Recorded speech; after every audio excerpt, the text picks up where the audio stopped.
केंद्र की सत्ता पर काबिज बीजेपी नेताओं के जो बयान आ रहे थे उससे यही संकेत मिल रहे थे कि जम्मू कश्मीर में इसी साल चुनाव होंगे। न सिर्फ बीजेपी नेताओं के बयान बल्कि चुनाव आयोग की तैयारियां भी ये दर्शा रही थी कि घाटी में इस साल चुनाव होंगे। लेकिन अब जो खबर सामने आ रही है उसके मुताबिक जम्मू कश्मीर में इस साल चुनाव नहीं होंगे।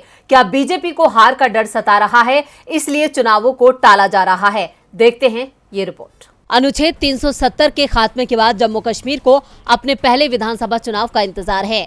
इसमें अभी और देरी के आसार नजर आ रहे हैं।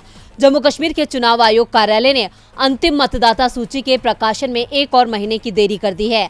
इससे पहले भारत के चुनाव आयोग ने जम्मू कश्मीर के चुनाव कार्यालय को 25 अक्टूबर तक अंतिम मतदाता सूची जारी करने का निर्देश दिया था।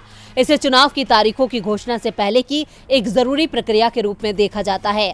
जम्मू कश्मीर के चुनाव कार्यालय ने कहा कि मतदाता सूची अब 25 नवंबर को जारी होगी। इससे पहले चुनाव आयोग के अधिकारियों को जम्मू कश्मीर में मतदाता सूची को पूरा करने के लिए कहा गया था और कहा था कि मसौदा सूची 31 अगस्त तक तैयार की जानी चाहिए और अंतिम प्रकाशन 25 अक्टूबर तक किया जाना चाहिए। परिसीमन आयोग ने मई में सरकार को अंतिम रिपोर्ट सौंपी थी, जिसे मंजूर कर लिया गया था। आयोग को जम्मू कश्मीर में अनुच्छेद 370 और 35A के रद्द होने के बाद लोकसभा और विधानसभा क्षेत्रों को फिर से तैयार करने का काम सौंपा गया था।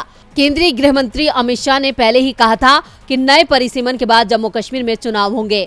यहां तक कि जम्मू कश्मीर में रक्षा मंत्री राजनाथ सिंह ने भी कहा था कि जल्द ही जम्मू कश्मीर में चुनाव होंगे। यहां तक कि केंद्र ने संकेत दिया था कि विधानसभा चुनाव इस साल के आखिर तक या अगले साल की शुरुआत में हो सकते हैं। अब अधिकारियों ने कहा है कि 25 नवंबर को चुनाव का अंतिम प्रकाशन किया जाएगा।